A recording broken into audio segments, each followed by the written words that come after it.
You had the gun. Y'all walked out there. You shot him. No. Party that you shot. Tyler said I shot him? Because Tyler shot him. On August 2, 2020, the Myrtle Beach Police Department received a missing person report from Kelly Simmerly, Christopher Sky Bowling's mother. Christopher, who had been living with his co-worker, Tyler Panzarella, had gone missing for 5 days, a situation completely out of character for him. His mother, deeply worried, emphasized that her son would never just disappear without a trace. This is not like Chris. This is not his personality. This is not anything like him. He would not just, disappear and without a trace. He just wouldn't. I'm worried that he is hurt, The police immediately launched an investigation into Christopher's whereabouts. Tyler, the last known person to have seen Christopher, was questioned by the police. According to Tyler, Christopher had recently moved from Tennessee to Myrtle Beach, seeking a new start and a chance to be closer to his son. Son and stuff is here, so he was asking me, he's like, hey, I want to come down to Myrtle Beach and everything. Could you help me out and let me stay with you? I'll pay you rent or whatever. And I was like, yeah, no problem. Tyler claimed that Christopher had initially planned to stay temporarily, only to vanish after meeting a woman online and deciding to leave for North Carolina. And then he just kept talking about, this girl he was talking about and going to, North Carolina with her. Okay, Who's the girl, do you know? I have no idea. I don't know the specific name. However, this story raised suspicions among the detectives, especially given Christopher's devotion to his son. They couldn't understand why he would leave his family and everything he cared about for an unknown woman. Tyler's story became even more dubious when the detectives interviewed Christopher's friends, Nick, Henry, and Bailey, who had driven Christopher to Myrtle Beach. Both of them confirmed that Christopher had indeed been in contact with a woman from North Carolina, but maintained they knew nothing about his sudden disappearance. But as the investigation continued, the detectives began to suspect that Tyler was hiding something. They decided to take a closer look at his apartment. The search would reveal unsettling clues that would soon lead the detectives to a grim discovery. After searching Tyler's apartment, a cadaver dog detected the scent of human remains in Christopher's room, but there was no body. This raised even more red flags. They just told me to go there. They thought we were just going to go do some haunted stuff or by that road or whatever. So we went there and then he had my gun or whatever and then just he had just shot him. Nick shot Chris. Where?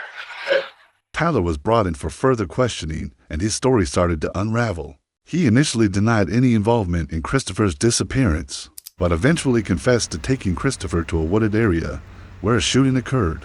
Tyler claimed that Nick had shot Christopher, but the details were inconsistent and lacked credibility. Tyler's odd behavior during the interrogation, laughing while recounting a murder, further alarmed the detectives. Arm extended or? Yeah.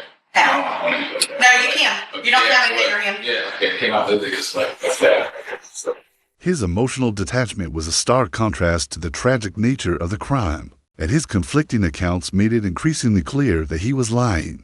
The detectives continued pressing him for the truth, but Tyler maintained his innocence, claiming Nick had taken the gun and shot Christopher. Despite this, the police had enough evidence to charge Tyler with obstruction of justice for withholding information. Tyler eventually led the detectives to the location where Christopher's remains were found, deep in the woods off Gilbert Road. Despite his attempts to distance himself from the crime, the evidence pointed to Tyler's involvement. When questioned further, Tyler's story continued to fall apart.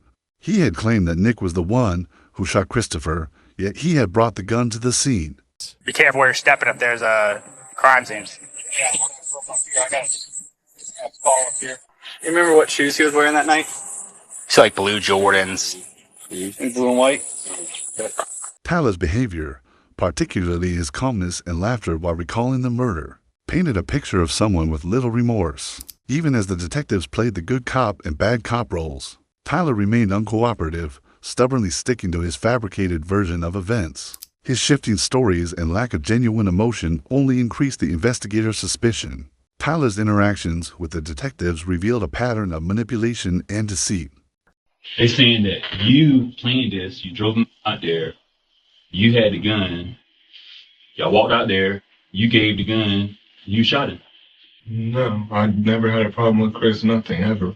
I'm not like that, man. I came from a good family, I promise you, man. I would never do that to someone, ever. They say you did it. But there was still not enough to charge him with the murder itself. He was arrested for obstruction of justice, But the case was far from resolved. With Tyler now in custody, the detectives turned their attention to Nick, Henry, and Bailey, both of whom had been present during the murder. Nick, the closest to Tyler, was interrogated first. Initially, Nick maintained his innocence, claiming he had nothing to do with the shooting. However, after being shown pictures of Christopher's remains, Nick's story began to crack. He broke down emotionally, stating that he had been scared of Tyler and didn't know what to do. Nick's behavior and the details he provided gave the detectives a clearer picture. Son, please don't tell him I told you. He told me, he was like, if you don't tell anybody, I'm going to give you in your book.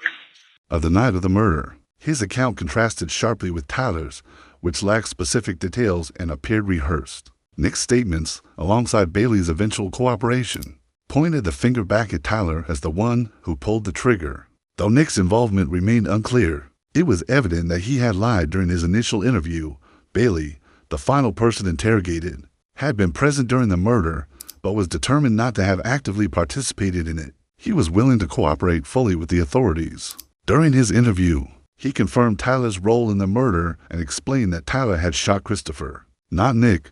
Bailey's demeanor was calm, and he even agreed to take a polygraph test, which showed no signs of deception, lending credibility to his testimony. Did Tyler shoot him, or did Nick shoot him? Who shot him? Tyler. Tyler pulls out his gun and shoots who? Chris. How many shots? Just one. Bailey's cooperation played a crucial role in corroborating the timeline of events. He also provided a detailed diagram of the crime scene, including where Tyler had parked the car and where everyone stood when Christopher was shot. This further solidified Tyler's responsibility for the murder. Bailey, although present, was seen as an innocent bystander, and he was not charged. His willingness to cooperate contrasted sharply with Tyler's evasiveness, and ultimately helped bring the truth to light. Despite his attempts to deflect blame and manipulate the narrative, Tyler Panzerella was eventually charged with the murder of Christopher Bowling. Although Tyler never fully admitted to the crime, the evidence against him was overwhelming. After further interrogations and confrontations with the truth, Tyler entered an Alford plea for voluntary manslaughter. This type of plea means that while he did not admit guilt, he acknowledged that there was enough evidence for a likely conviction. Tyler was sentenced to 20 years in prison, with the requirement to serve 85% of his sentence before being eligible for release. This sentencing marked the end of a long, twisted investigation, but it did little to answer the key question that haunted Christopher's family. Why did Tyler snap? The motivations behind the murder remained unclear, leaving a lingering sense of confusion and tragedy for all involved. Christopher Bowling's murder had a profound impact on his family, especially his mother, Kelly Simmerly. After learning of Tyler's conviction, Kelly was struck with a deep sense of relief, but also profound grief. She had feared the worst, but struggled to accept that her son's life had been taken in such a senseless way.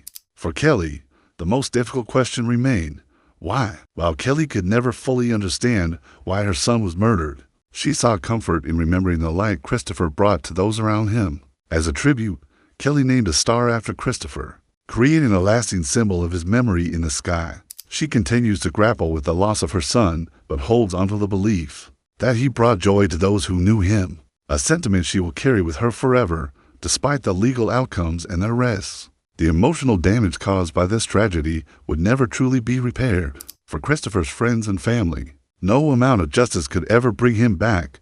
Before you go, make sure to check out my previous video, 50 Cent W.O. a Netflix documentary, The Reckoning Pushes Diddy into life sentence. It's a deep dive into some of the biggest twists in the world of entertainment and justice that you won't want to miss. If you're enjoying this content, don't forget to hit that like button and subscribe for more gripping stories just like this one. Stay tuned for more updates, and I'll catch you in the next one.